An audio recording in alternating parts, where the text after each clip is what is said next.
Welcome to Realty Success.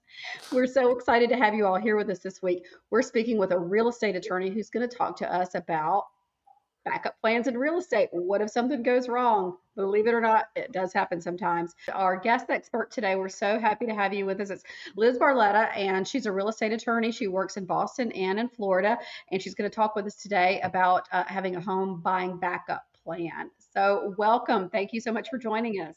Thank you so much for having me. I'm super excited. This is a really interesting topic and one that I encounter a lot. So I'm super excited to be here. Thank you for having me.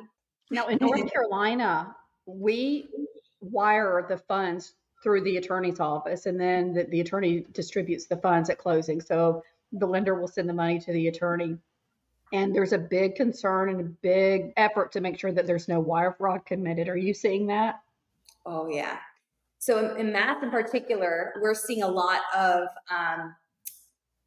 law firms actually not wanting to take wires or send wires, I should say. They'll accept the wire from the bank and from the buyer, but they don't want to wire out anymore. They've gotten to the point where it's just so, we have an attorney, a paralegal in our office. All she does is send out wires, receive wires, like stock our accounts, making sure that nothing is fraudulent. So it's a big expense for a lot of offices, especially if you're a solo practitioner or you have a small operation.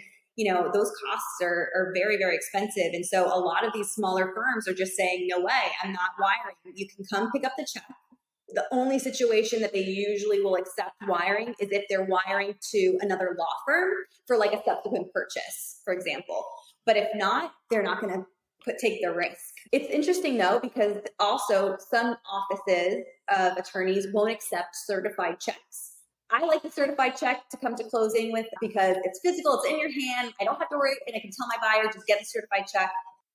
But also in Massachusetts won't accept that either. They're requiring a wire transfer for the funds.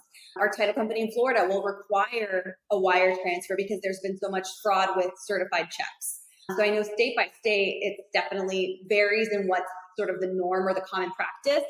But I love the fact that our office will accept a certified check at closing, because then I know it's in their hands and not like.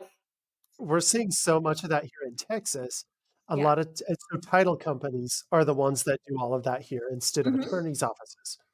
And so the title offices, they will receive money, but they're having people come in and pick up checks now instead of doing those wire transfers. So they said there's just too much fraud going on. And they said with AI being so intelligent in terms of how it's working at the moment, they're like, we're just come in and pick up a check. And so the last month or two, that's what we've moved to here. It's a little crazy. We had a transaction.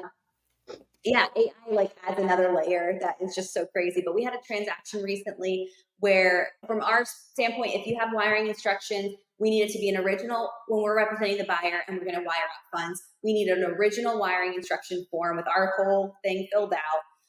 And then we also do a callback verification to make sure that whoever's written on that form, we're verifying that the information is correct. So it was interesting, but thankfully we had that protocol in place, but not all offices do. So there was somebody who called to verify, and I knew it wasn't I know the attorney very well. And he called to verify instructions, and he said he was XYZ attorney. And I'm like, no, you're not him. You're not him. He was calling to verify and to change instructions, and it was a fraudulent, it was, someone. It was crazy. But thankfully, there are those protocols in place, because the likelihood in that situation, they would have been giving me other information, and I would have said no anyway, because our wire instruction sheet is clear that we will not accept change of wiring instructions. So this is what you got. If not, you're going to hand deliver a different copy, right?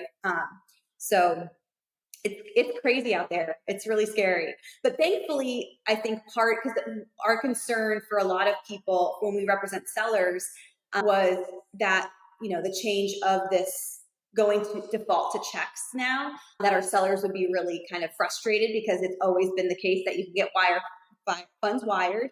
As soon as it hits your account, they're all good funds. You don't have to wait for them to clear, right? And so we were really concerned that a lot of our seller clients would be really, really upset about, again, we have no control over it. It's whoever the buyer's attorney selects or whoever the buyer attorney is, their office has the ability to dictate what they want to do. But thankfully, sellers have been very, very reasonable in understanding the risk associated with it, and have been very, but again, it's expectation setting. So whenever we talk to a seller, we tell them from the beginning, hey, by the way, I know that probably when you sold in the past, this is what happened, but that's kind of not what's happening anymore. There may be a situation where the buyer's attorney will cut you a check instead. So things are changing in that regard for sure. At least you've got those procedures in place, and thank goodness for attorneys to help protect the process. So it's scary out there with that stuff. It's just, it's, but paper is king for a reason in some situations.